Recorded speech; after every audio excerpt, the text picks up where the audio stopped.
सही ना।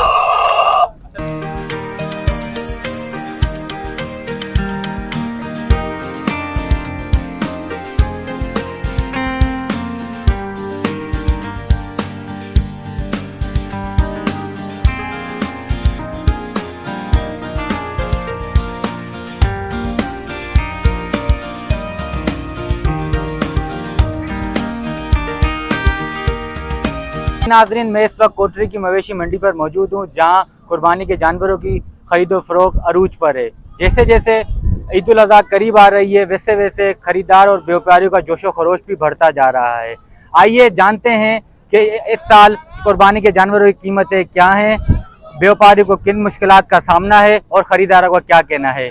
थाने बुला खान का माल खणी आया माल बटे पेरू खपाया ना एतरी महंगाई केर वठे न तो जेको अचे तो अग बुधे तो पुछी भजी तो वने बाबा एतरो एतरो हाणे पोयां का महंगाई ही चीज उते के असा के 40-45 में मिले थी 5000 किरायो करे हिते था पहुंचू हाणे हिते अगर असीं 50 में था खपाइन तो पोयां असीं सणा बचा मूंखे हिते 4 ॾींहं थी विया आहिनि 4 ॾींहं में 3 बकर खपाया आहिनि। अलहमदुल्ला तमाम सुठो माहौल आहे। तव्हां तमाम वापारियुनि खे पुछा करे वठो ऐं अलहमदुल्ला तमाम सहूलियत जेके वापारियुनि खे खपनि था, जेके मालनि खे खपनि था, उहे सभु मौजूदु आहिनि। रेट अलहमदुल्ला सही आहे। जेके वापारी हज़रात जेके माल खणी अचनि था, लाज़मी ॻाल्हि आहे सॼो साल महिनत था कनि, महिनत करे करे पोइ पंहिंजो हिसाबु किताबु पंहिंजो रखंदा आहिनि।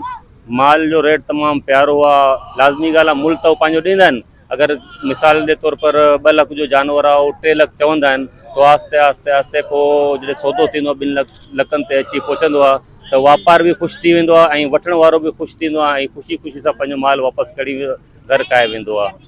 बाबा जो ही खायो नालो मुझे अब्दुल लतीफ माल तकरीबन 30 खन छेलन जो खणी आया सी बाबा कोन खतो बाबा 5 दाना खपाया 25 दाना बिठाल मार्केट जा गना है हिते जो है ना माल असा के बाराड़ी में महंगो मिले तो हिते माल जो है घोरप जका थी थी आधी आते थी थी इन जला बैठा है। गुजरियल साल में असल में पीढ़ी तेज हुई आई जो है सो तमाम बेहतरीन हुई उन पीढ़ी में जो है सो माशाल्लाह माल खतो पे हिते असा के जो है सो माल असा जो घट घुरजे तो असी वापारी 30-40 चेला खणी आयासीं तो अर्ज़ इहो आहे त जंहिंमें असांजा ख़रीद थियल आहिनि उन रेट खां बि हिते माल घटि पिया घुरनि। हिते इंतिज़ामिया बि सही आहे, असां सां साईं जेको आहे ठेकेदार उहो बि सही आहे। माल मता लाइ पाणी सहूलियत चौकीदार वग़ैरह माल असां चऊं था त महांगो खपे छो जो ख़र्च आहिनि, भाड़ा किराया आहिनि। हितां वारा चवनि था त असांखे सस्तो मिले, सस्तो किथे आहे, ॾींहं ॾींहुं महांगा सभिनी खे ख़बर आहे। असांजो माल महांगो वतल जेकर असां माल जी रक़म रखूं था वठण केरु तयारु न आहे। असांजा ख़र्च थियल वॾा ॿाहिरां खां माल खणंदा अचूं,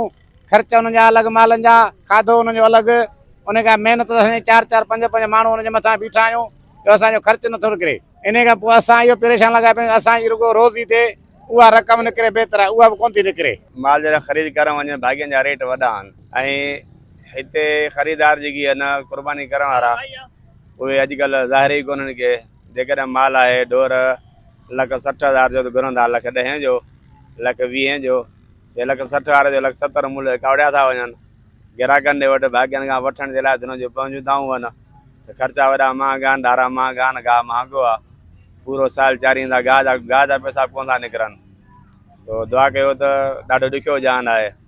अलाह जे हवाले सां माल वठी करे ॿधो आहे, पोइ हाणे रब भलाई कंदो। वाह बकरा पीड़ी त घणो कुझु थी ॻाल्हाए। असां हिते ई पाड़े मां आयल आहियूं, फ़िलहाल हिकिड़ो वरितो आहे, सम्झ आयो आहे माशाल्लाह सां। बाक़ी पीड़ी त ॾाढी ज़ोर लॻी पई आहे।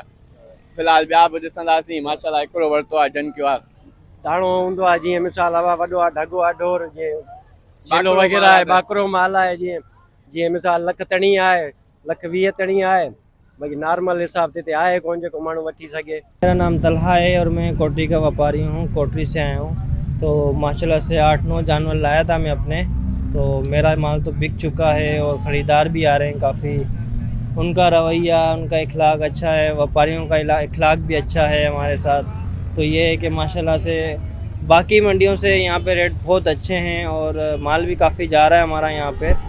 तो हम सबसे यही कहेंगे कि आएँ, कोटरी आएँ और चक्कर लगाएं पीढ़ी के अंदर, इंशाल्लाह अच्छे में सौदा होगा और बहुत अच्छी पीढ़ी है यहाँ की। असां दौड़ खां माल खणी आऊं खोसा रात जा, असांजो रेट 5 आहे, वठण वारो रेट 5 आहे।